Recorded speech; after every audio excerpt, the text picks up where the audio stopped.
Hello and welcome to Board Stupid. My name's Wayne. I'm Matt. And welcome back to Spiel Season 2025, which if you're a new person to the channel, Spieltacular is everything about Spiel that we have for you. We have a ton of content.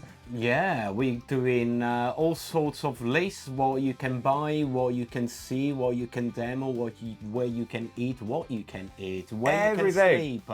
But mostly it's about games. Mostly it's about games, and this video, Matt, is our most anticipated game. Yes, here is where we pick the games that we are most hyped about. Super excited about. If you're a fan of the show and you know the hype factor, think about that.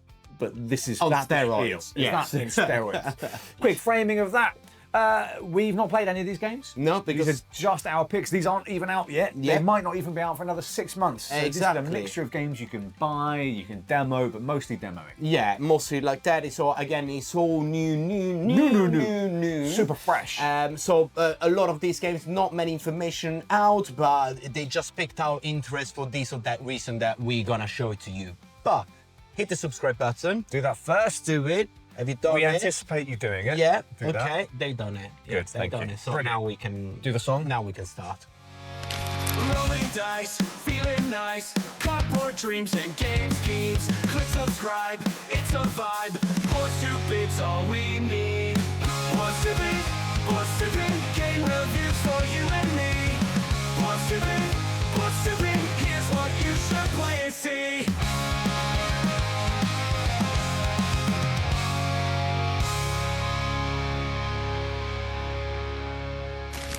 Okay, Matt, what's first on the list? First on the list is the new games from Virginio Gigli and Simone Luciani. I love Simone Luciani. Yeah, you probably know them for games like Nucleum or Razowitza or Darwin's Journey, Golem, Barrage, Marco Polo, Newton, Lorenzo Magni. So they did quite a lot of new games. This is a new game, 2 to 4 players, and it is Etherstone or Etherstone. Etherstone. You tell us how to pronounce it, but anyway, they are Italian designer. Who knows? I'm Italian. Whatever Matt says, yeah, probably exactly. Right. That's fine. But first of all, the art on this game is absolutely insane. It's amazing. Beautiful. I love it. That is the first things that tied us to the game. And then after learning that involves stuff like close drafting of cards. Last close draft. Yeah. Draft. Open drafting of dice on the table. Love that.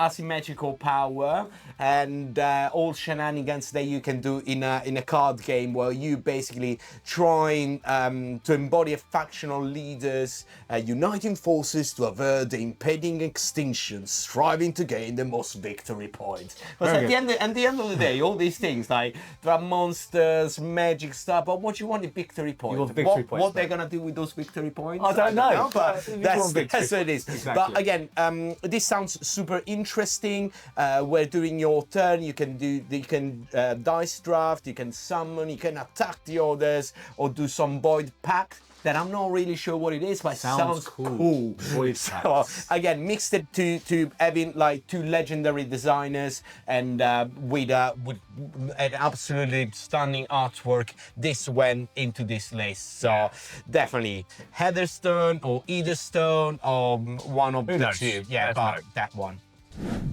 Wayne, what if I tell you that one of your favorite games is Quest for El Dorado? Yeah, one of my favorite games of all time. Right? What if I tell you that someone put Cthulhu in El Dorado? I'm super excited. I'm twice as excited. No, this is that game. This is the old ones of El Dorado by Dranda Games. Yes. Nothing to do with Quest for El Dorado. Nothing. But I like the idea of that. It sounds amazing. Cthulhu El Dorado. This is that. So essentially, what you're going to be doing. This is a hand management game that utilizes a very clever card system. You're doing some drafting with cards, and the cards form like a closed economy of actions. You're going to be placing cards to one of 4 different rows, and you're going to be doing an action on one of the actions on the cards, and then you're going to be doing an action for the space that you've placed. Yeah. That's and all the trying cards to are do. Multi-use. They've got different directions that you can use them, yeah. etc. And you're essentially trying to construct pyramids to the Great Cthulhu, right? That's what you're trying to do. You want to do an amazing pyramid to the Great Cthulhu. So you're going to place a card there. The next player can do a couple of things. They can go somewhere else with their card, or they can play it to the same row that you did, activating not just their card, but also your card and the action, which is really, really cool as well. The next player could do the same thing if there is space, or alternatively, they could pick up all of the cards in a row, activating the other side of the card. So it's got really cool ideas there, which I think is absolutely fascinating. It sounds super cool. On top of building the temple to Cthulhu, you're building your own temples to your own old ones. So there are gonna be like different powers around the table. This sounds really, really interesting. Really That's fun. not much like how the game is gonna look. We have no idea, frankly, how it's going to look, but but it sounds cool as no, hell. the guys at Dandra, I know that this is gonna look good and play good, and we can't really wait to see this one. I'm very excited to go and see the old ones of El Dorado. Matt, do you know what the greatest gift of all is? What? It's time. I thought it was like a new, like the Castle of Burgundy Deluxe edition. Deluxe No, edition. that's not the great. It's a close second, but time. And that's the next game. Echoes of Time. That Yes, Time. Echoes of Time. Again, another game from Simone Luciani. Again, we just talked about him, and Roberto Pellei. So by Cranio Creation, there is an Italian up and coming publisher house that they started doing a very, very interesting things. I got my eyes on them, being fellow Italians. But what in Echoes of Time, what you're gonna do is a card game where you're gonna try to build your tableau of heroes, of character, to try and manipulate the sense of time, the eco of time. Basically, you got this very cool, like, your board is going to be where you put in your characters, and with the time passing or being manipulated, you're going to slide your character to one side of the other, and each one of the cards that you have will basically activate only in the correspondence time slot. So you want to try to build that tableau in the best possible way to have your heroes to activate as many times as possible. Again, there are like thousands of cards.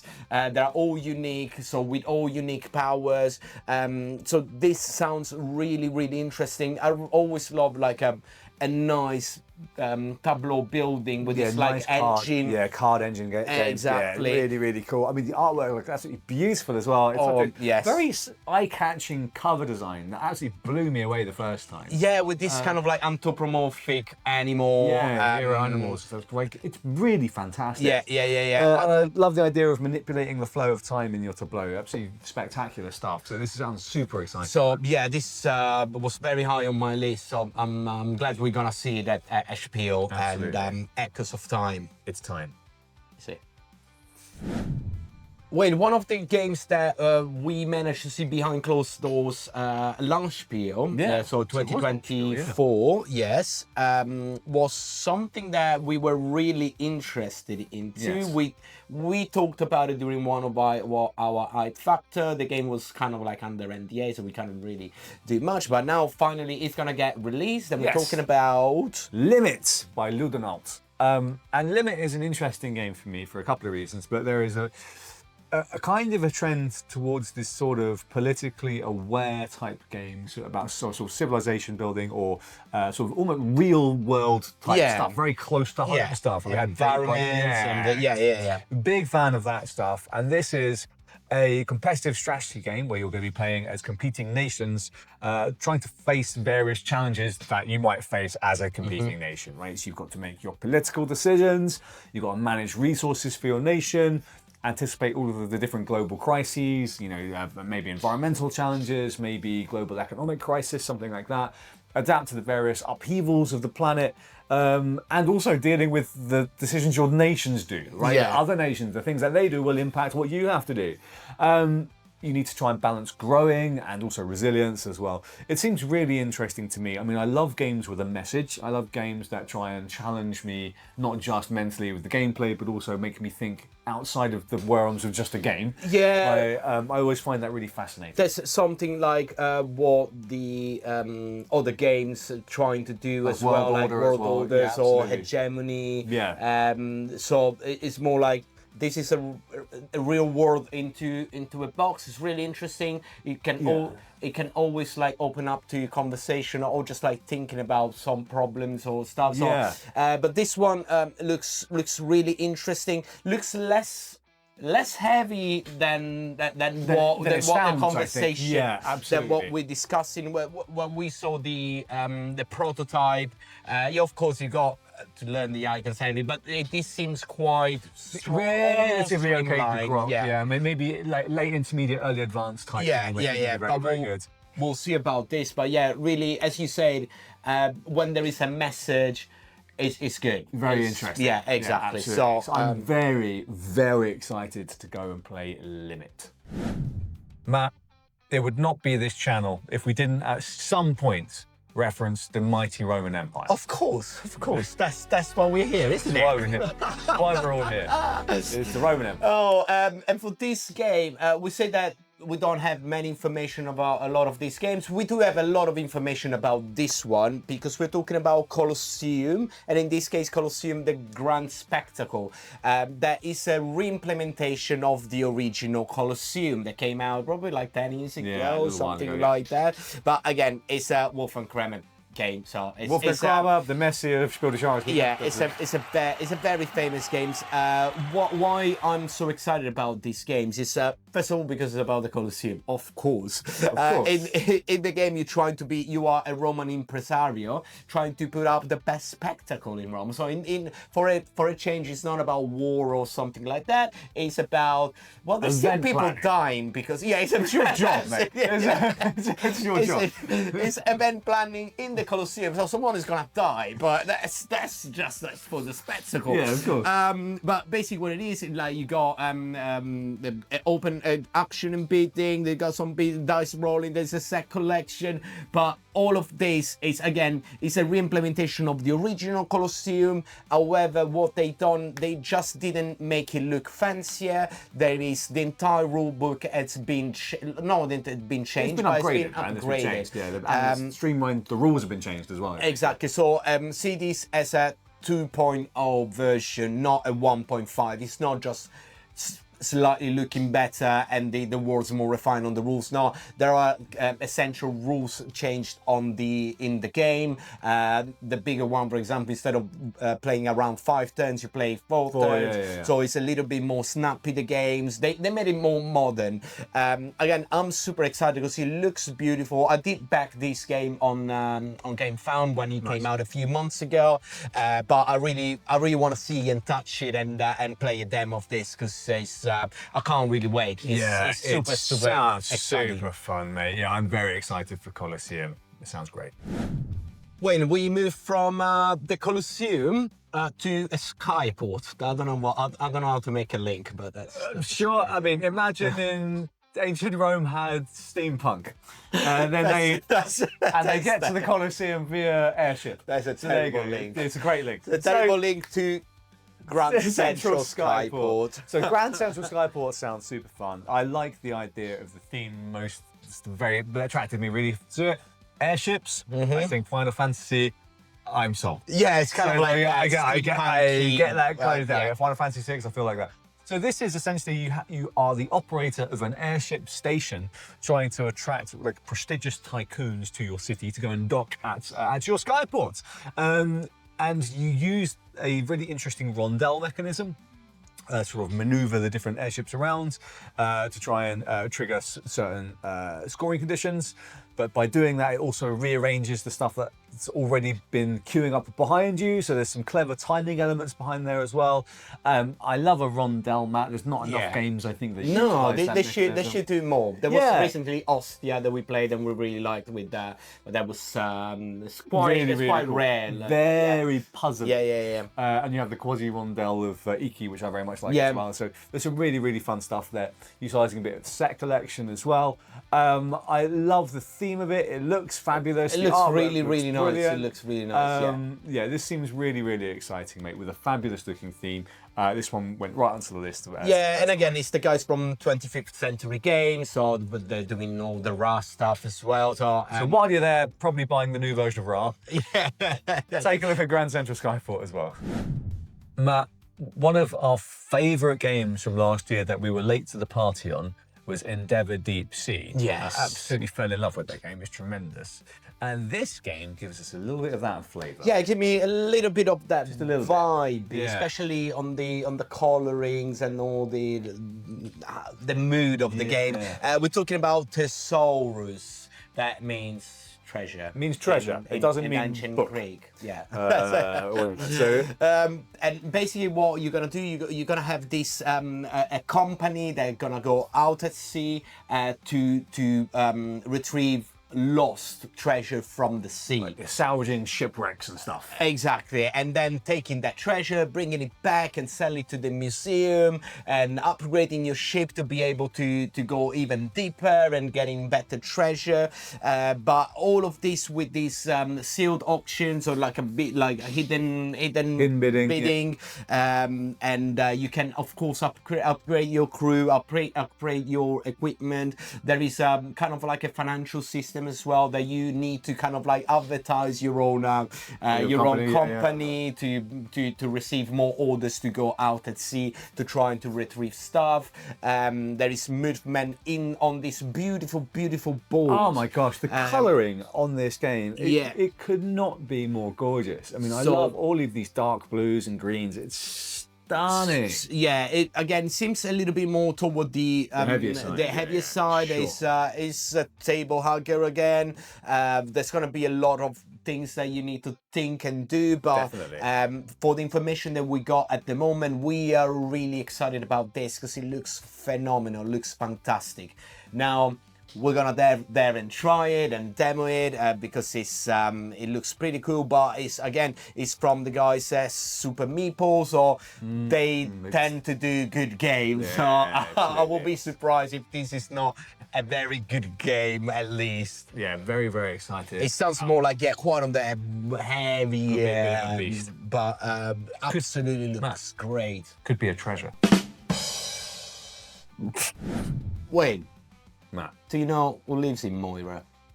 In Moira? Yeah. Is that the dwarves? Yeah, the dwarves, exactly. But for this game, we're not talking about Lord of the Rings. We're talking about dwarves. We're talking about dwarves! That goes into the mountain, fighting monsters like the Balrog, but not the Balrog. Not the Balrog. The legally distinct from the Balrog. In a game called Covenant by De Beer Games. De Beer Games have been on a tear for the last 3 or 4 years, bringing out sort of hit after hit, really. Yes. With a couple of misses in between. Yes, yeah, but so you can't tell, but who doesn't? Yeah, but positives outweigh they are on the positive, yeah, on the very positive. Absolutely. Yes. And this is a game about being dwarven clans. You and your friends around the table will be playing different dwarven clans, and you've been tasked by the High Dwarven King to reclaim the mountain of Karak-Kum-Kazar. And you need to go and... It's not Barad-dûr. No, it's legally distinct Karak-Kum-Kazar. Which is your ancestral home. And this is essentially going to be a worker placement game that's going to be played over 3 ages, assigning different dwarves from your clan to do different tasks. So you're going to be exploring the ancient halls, you're going to be driving out the enemies and killing stuff while you're there. You're going to be getting new upgrades for your dwarf tools and dig into the mountain, do lots of different actions.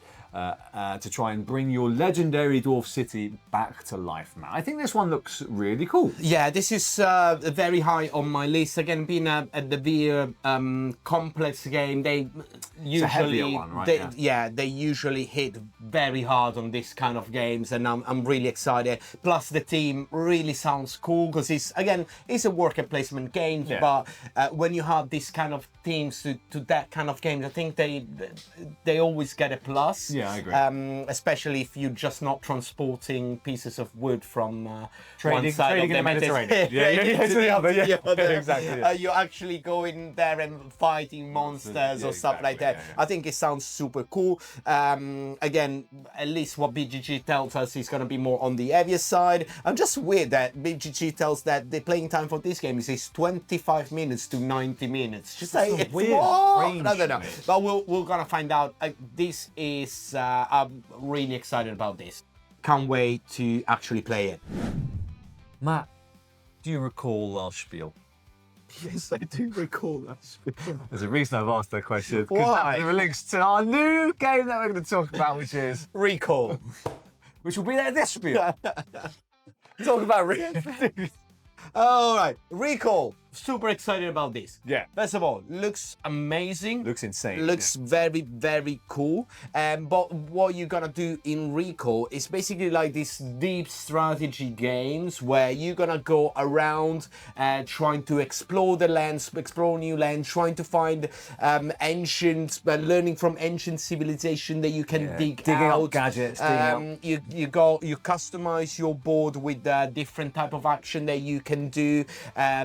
There are 14 different tribes that you can play as, so 14 different unique, different asymmetric things. But what is really cool, beside the big board that's gonna be basically exploration and stuff. You're adding the hexagon to the board every time you go and explore. It's this that your player board, you got these key cards that you kind of like insert inside the player board to activate the action that corresponded to. So during your turn, you can basically insert these key cards to get that action. When you're out of key cards, you need to record them so you can play them again. And doing that, you're gonna get the resources that are associated to that.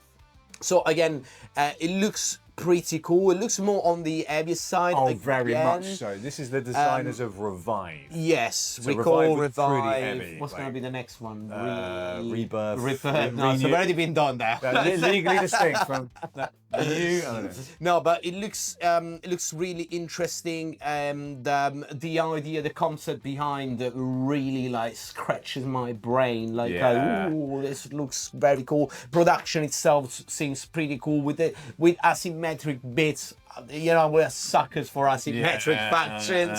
So we're definitely gonna. And the artwork on this really caught my eye with this giant eye, kind of maybe or a skylight. It's stunning. So yeah, very excited. And the whole keycard mechanism thing. Yeah, looks really interesting. So definitely we are hyped for this, Super and we're hyped. gonna recall it.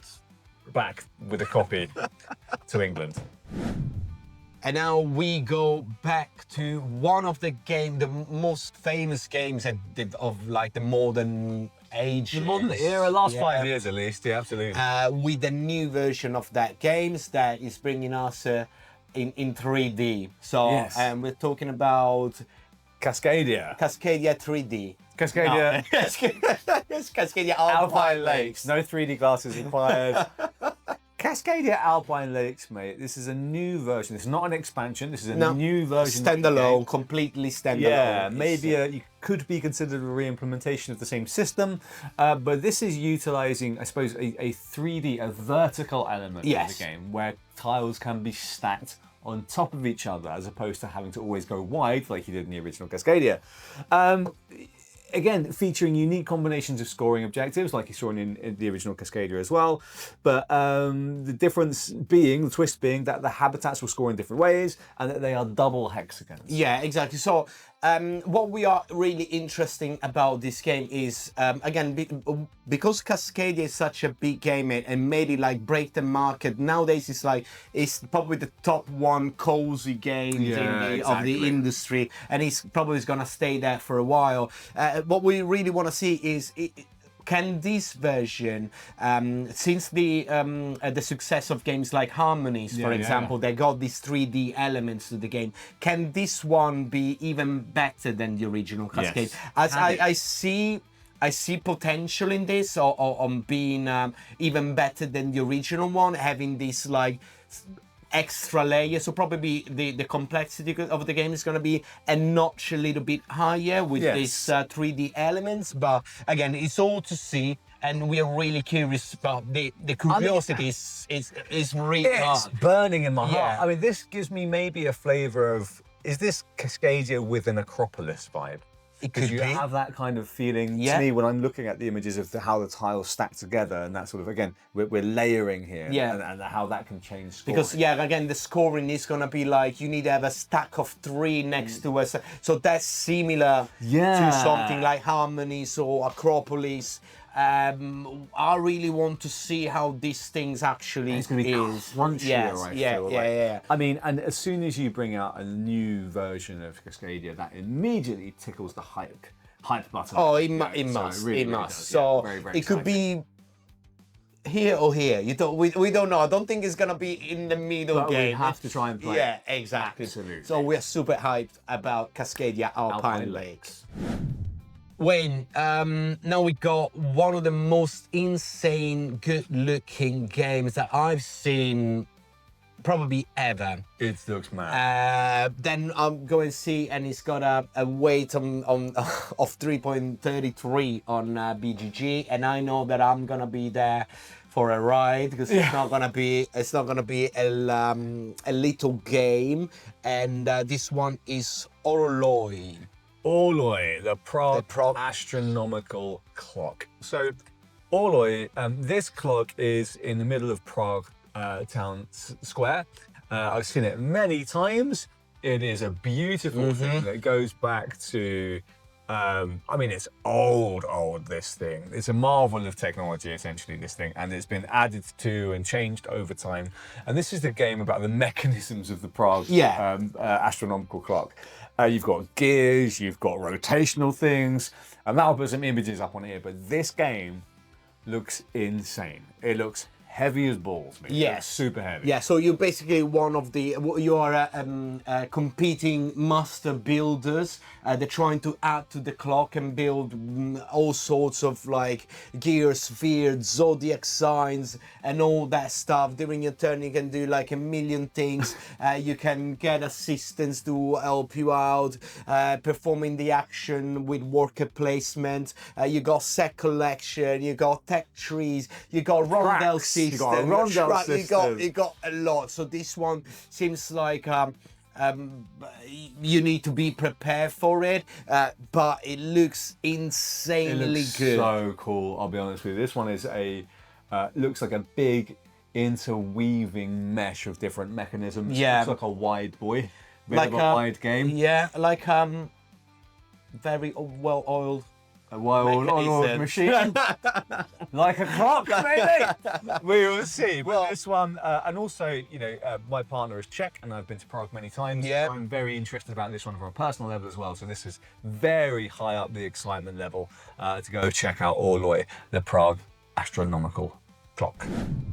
Our video doesn't end there because there are so many games that we are so hyped about. Yeah. We've got a few extras we just want to toss in at the end because this list was like 30 games long. Exactly. Just quickly, just want to mention that we cannot not mention some of these games. Yeah, we have to. So if we go very quickly, let me start with Pavison games with Class of 89, where you're basically trying to build. You are in the 80s, end of the 80s, Love it. living your best time at the end. School ends, so you're trying to build your yearbook. Your yearbook. This is how I was going to say Facebook, yearbook. but Your your yearbook. Yeah, problem. Not even today. No one's used Facebook. No one used to. All right, boomer. But yeah, those yearbooks back in the days were very cool. And basically, what you're trying to do, you got a little bit of a tile placement, set collection. So you're trying to build this yearbook and being very cool. All the graphics and everything is very 80s with this like neon colors. It's very cool. So definitely go there at the Pavison stand and check it. That one They got out. way more stuff, including loot here that go and watch the review. We did a review, very cool game. Go check all that stuff out it's as really well. good. What else we got? We got Nippon Zaibatsu, which is a beautiful looking remake of the original game Nippon, which we've never played, but I'm very keen on. Yes. Mate, it's a heavy economic game. I know, Right up but my stars. it's in Japan. Yeah, but so Matt's happy as well too. So we're all happy. Everyone's happy. So super exciting. Investing in industries, building factories, big economic beast with a beautiful component and art design. Yes, and then of course we got the Two Towers trick-taking game. We have to so be we got excited about the it. Oh my god! from the guys at Office Stock. This is gonna be the second implementation of Lord of the Rings, like the Fellowship of the Ring. But basically, after we played the entire the first one.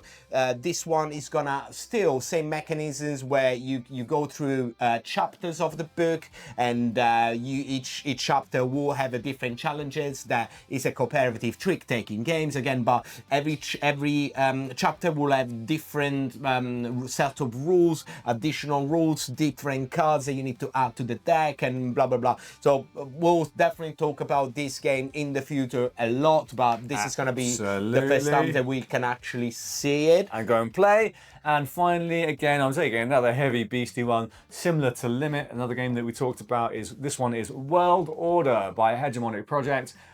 This again is taking a political stab at the game design, where based in real world 2010, where you are the different nations and trying to compete for having the most global influence. Really interesting, deep. And again, true to life game with a message, which I'm very keen to see the progress on. Yeah, absolutely. Yeah, because we covered this game quite a lot already in the past, but we want to see it. So it's almost there. It's almost there. Yeah. So we really want to get a crack on that one. So that was our list of just some of our most anticipated games for Spiel 2025. Matt, my gosh, and there's guys, so many. there's so many. And again, these are just like the top picks for us. So let us know in the comments below, what are the top picks for you? Which one are you the most excited about? Did we pick any of your interests with the games that we showed it in this? Yeah, many of these games you can't buy yet. You can just demo them. Yeah, exactly. But it's a great chance to play them before they come out, which is super exciting. Yeah. So you know if then you need to be excited or not in the future. But we'll see. There's so many, and again, there are so many that we missed. I'm sure. So many that we but missed. There's so many that we're gonna find when we are at Spiel, because we're gonna be there. So if you see us, say hi, give a hug, or all of that give stuff. a fist bump, or like handshake. All of that, whatever you fancy. Whatever. It's all good. But as you say, Matt, so much stuff to go and play and see. And you should check out the rest of our Spieltacular content. Playlist there if it's created already. We're doing stuff all throughout October, and it's super exciting. Yes, and on top of that, let me add, please check our Patreon, because all the exclusive interview that we're gonna do at Spiel, they're all gonna go on the Patreon. Of course, on the normal channels, you will have all our daily recap, the post show and everything, but all the exclusive interview with the designers, the publisher, and all that stuff are gonna go on the Patreon. So definitely have that one, check it out. You help the channel and we give you something. We give you something in return. Otherwise, again, hit the subscribe button so you can be sure Stay that up to every date. time you get something new from us at Spiel, you're gonna see it first. Yeah, we cover that show quite heavily. So do check that. Yeah, we do. do subscribe and check out the rest of those videos. Check out the rest of our stuff, and we'll see you at Spiel. Ciao.